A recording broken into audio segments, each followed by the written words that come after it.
Hi tech technology के दम पर दुबई ने रेत पर एक के बाद एक ऐसी गजब की बिल्डिंग्स को बना डाला जो आज पूरी दुनिया में फेमस है। रेत के बाद दुबई ने पानी के ऊपर बिल्डिंग्स बनाने का सपना देखा और इस सपने को पूरा करने के लिए दुबई ने समुद्र की खतरनाक लहरों को रोककर 5 किलोमीटर लंबा आर्टिफिशियल आइसलैंड बनाने की ठान ली, जो इंजीनियरों और वर्करों के लिए काफ़ी चैलेंजिंग साबित हुआ। लेकिन क्या आप जानते हैं कि भारत की मदद के बिना इस आइसलैंड को कभी नहीं बनाया जा सकता था। आखिर भारत में ऐसा क्या था जिसकी मदद से ये आइसलैंड बन सका? समुद्र की छाती पर चढ़कर कैसे बनाया गया ये विशाल आइसलैंड? जानने के लिए वीडियो में अंत तक बने रहें, बहुत रोमांचक होने वाला है।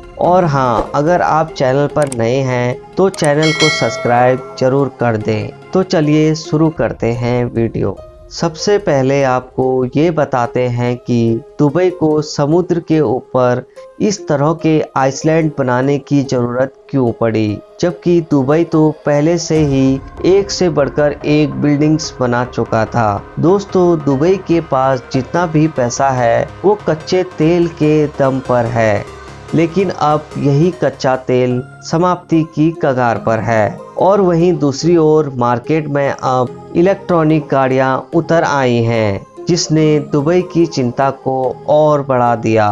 इसके बाद अपनी इनकम को बढ़ाने के लिए दुबई ने अपने शहर को दुनिया के सबसे शानदार टूरिस्ट स्पॉट में बदलने की सोची, जिससे ज़्यादा से ज़्यादा लोग वहां घूमने आए और उसकी इनकम बढ़े। इंटरनेशनल टूरिस्ट को अपनी तरफ आकर्षित करने के लिए दुबई ने कुछ अलग करने की सोची और समुद्री इलाकों पर कब्जा जमाना शुरू किया। इसकी प्लानिंग शेख मोहम्मद बिन राशिद ने 1990 के दशक में ही कर ली थी। तेज तूफान और समुद्र की लहरों के बीच इंसानों के रहने के लिए किसी आइसलैंड को बनाना बिल्कुल भी आसान नहीं था। इसके लिए दुनिया के सबसे बेहतरीन इंजीनियर्स को हायर किया गया और समुद्र के बीच में बने इस विशाल द्वीप की सबसे बड़ी खासियत यह है कि इसमें किसी तरह के स्टील और सीमेंट या कंक्रीट का बिल्कुल भी इस्तेमाल नहीं किया गया है। तेज हवाओं और समुद्र की भयंकर लहरों को रोकने के लिए सबसे पहले इंजीनियर्स ने एक बाहरी दीवार यानी आउटर वॉल बनाने का फैसला किया। इसके लिए उन्होंने दुनिया भर के ऐसे पत्थरों की छानबीन शुरू कर दी जो पानी में खराब ना हो और आसानी से टिके रहें। इसके बाद विश्व के सभी देशों से पत्थरों के सैंपल दुबई भेजे जाने लगे, लेकिन ज़्यादातर देशों के पत्थरों के सैंपल फेल कर दिए गए क्योंकि उनमें ऐसा कोई पत्थर नहीं था जिसकी इंजीनियर्स को तलाश थी। जिसके बाद भारत के मध्य प्रदेश के छतरपुर जिले के पत्थरों के सैंपल को भी दुबई भेजा गया। आप ये जानकर चौंक जाएंगे कि मध्य प्रदेश के पत्थरों को इंजीनियर्स ने पहले ही टेस्ट में पास कर दिया।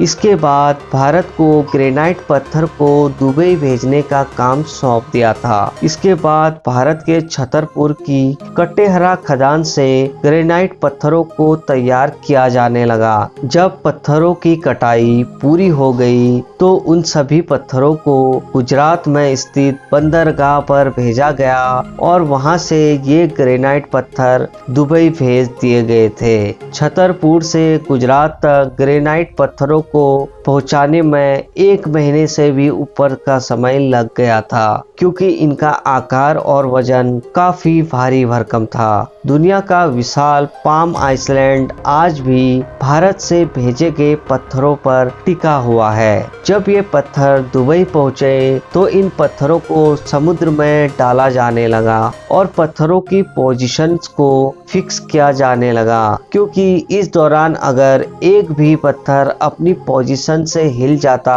तो आइसलैंड कभी भी तबाह हो सकता था। पत्थरों की पोजीशन को चेक करने के लिए दुनिया के सबसे माहिर गोताखोर पानी में 40 मीटर नीचे जाकर इसकी जांच करते थे। पाम कंस्ट्रक्शन के शुरू के 6 महीनों में इंजीनियरों ने 5 किलोमीटर लंबा ब्रेक वाटर बना डाला, लेकिन 6 किलोमीटर ब्रेक वाटर बनाना अभी बाकी था। दुबई के शेख ने पाम आइसलैंड को बनाने के लिए 3 साल का समय दिया था। यह इंजीनियरों के लिए काफी चैलेंजिंग था, क्योंकि इन्हीं 3 सालों में ये ब्रेक वाटर भी पूरा करना था और साथ में इसके अंदर पाम शेप को भी देना था। अब उन्हें टेंशन होने लगी कि अगर पहले अंदर के शेप को बना देंगे तो समुद्र की तेज लहरें पूरे शेप को तबाह कर देंगी। फिर उसके बाद इंजीनियरों को अपना पूरा प्लान बदलना पड़ा। उन्होंने सोचा कि ब्रेक वाटर और इसके अंदर की पाम शेप को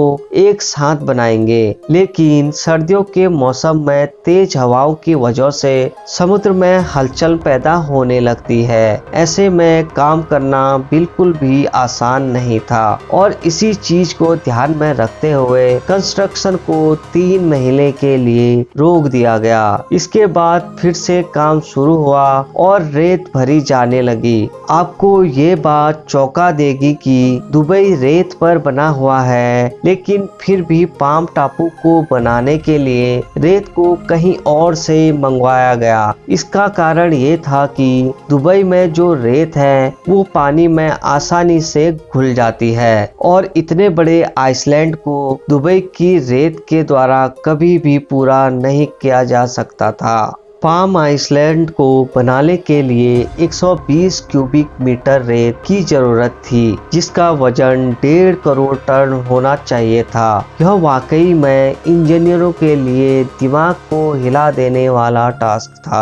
रिसर्च के बाद उन्होंने सोचा कि समुद्र का सीना चीरकर इस रेत को कंस्ट्रक्शन पॉइंट तक लेकर आना पड़ेगा। इसके लिए वहां से 15 किलोमीटर दूर ऐसी जगह ढूंढ ली गई जहां पर इस आइसलैंड को बनाने के लिए पर्याप्त रेत थी। फिर क्या था, समुद्र में विशाल मशीन ड्रेजर को तैनात किया गया। सिर्फ एक मशीन से इतने कम समय में रेत को नहीं निकाला जा सकता था। इसके लिए कई मशीनों के द्वारा एक साथ रेत को पानी से खींचकर टैंक में जमा किया जाने लगा। अब वहां पर सबसे बड़ी दिक्कत थी इसके शेप की, क्योंकि इस द्वीप के प्रोजेक्ट की सिर्फ एक लाइन सीधी थी, बाकी के एरिया को कर्व शेप में बनाना था। यानी इसको बनाने के दौरान इंजीनियरों को यह भी ध्यान में रखना था कि इसकी शेप सही बन भी रही है या नहीं, क्योंकि अगर रेत को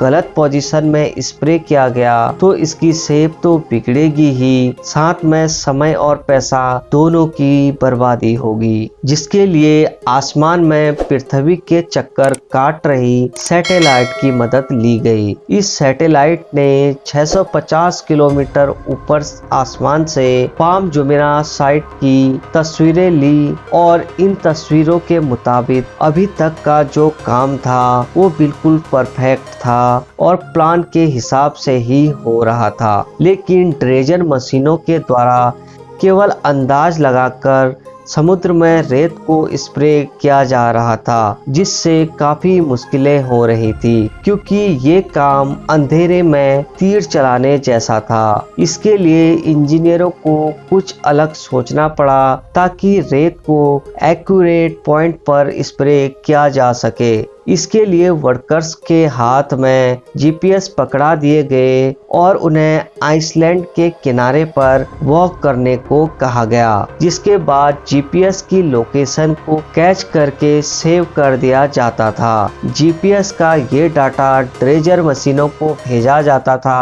और ड्रेजर उस डाटा की मदद से रेत को उसी जगह पर स्प्रे करता था जहाँ पर वर्कर वॉक करके गया हो। ये आइडिया बिल्कुल सटीक तरीके से काम कर गया और अब रेत को उसी जगह पर भरा जाने लगा जहाँ पर इंजीनियर्स चाहते थे। इसके बाद सब कुछ सही चल ही रहा था कि एक नई मुसीबत सामने आ गई। दोस्तों, दरअसल समुद्र की भयंकर लहरों को रोकने के लिए जो बाहरी दीवार बनाई गई थी वो पानी की लहरों को तो रोक रही थी, लेकिन पाम आइसलैंड के अंदर एक ही जगह पर जमा होने लगा था जिससे बदबू आने लगी थी। ये एक ऐसा मुद्दा था जो आइसलैंड को गंदे नाले में बदल सकता था। इस मुसीबत से निपटने के लिए इंजीनियरों ने फिर दिमाग लगाया और अंत में उन्होंने ब्रेक वाटर को दो तरफ से तोड़कर वहां पर ब्रिज का निर्माण कर दिया, जिसमें पहले ब्रिज से फ्रेश वाटर अंदर आता था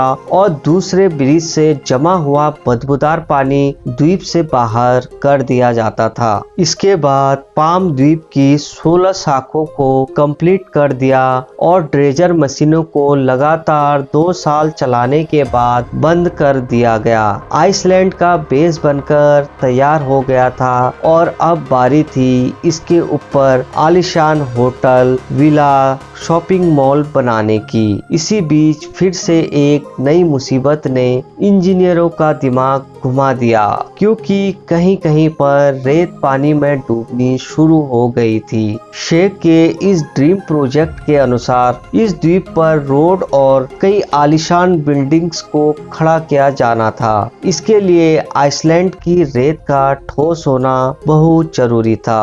इसके बाद इंजीनियरों ने काम को रोक दिया और अलग तरीके से दिमाग के घोड़ों को दौड़ाना शुरू किया, क्योंकि अब पूरी दुनिया की नजरें इस प्रोजेक्ट पर थी और अब बात शेख की इज्जत पर भी आ गई थी। इतना ही नहीं, दुबई का ये हिस्सा भूकंप को लेकर डेंजर जोन में आता था। ऐसे में अगर भूकंप आ गया तो ये कमजोर रेत भूकंप के झटकों को सहन नहीं कर सकेगी और पूरा आइसलैंड पानी में डूब सकता था। इसका एक ही हल था कि आइसलैंड की रेत को समुद्र में ज्यादा से ज्यादा गहराई तक पहुंचाया जा सके, जो किसी रोड रोलर के बस की बात नहीं थी। इसके बाद इंजीनियरों ने फिर से टेक्नोलॉजी का सहारा लेकर हाइड्रोलिक ड्रिल्स को द्वीप पर तैनात किया, जिसकी मदद से वाइब्रेशन के साथ गहराई तक होल किए जाने लगे।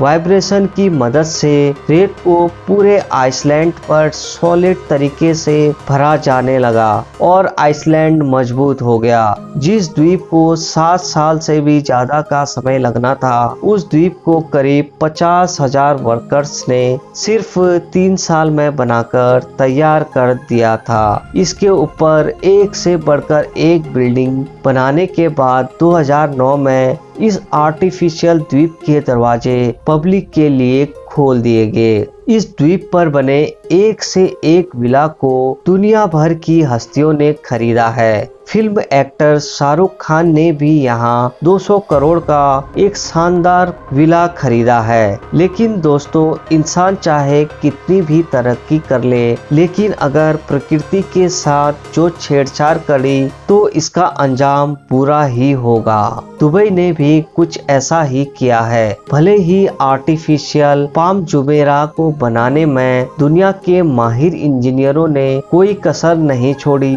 लेकिन ये भी सच है कि यह हर साल 0.2 इंच की दर से समुद्र में धंसता जा रहा है। इस द्वीप पर मशीनों की मदद से इतना अधिक प्रेशर दिया गया कि जिसकी वजह से जब भी कभी समुद्र के अंदर की जमीन हिलेगी तो उस वक्त उस द्वीप पर रहने वाले इंसानों के लिए किसी तबाही से कम नहीं होगा। दोस्तों, आज की ये जानकारी आपको कैसी लगी और इंसानों के द्वारा समुद्र पर बनाए गए टापू के बारे में आपकी क्या राय है, कमेंट करके जरूर बताएं। और दोस्तों, वीडियो को लाइक और शेयर जरूर कर दें। तो दोस्तों, मिलते हैं अगली वीडियो में, तब तक के लिए जय हिंद।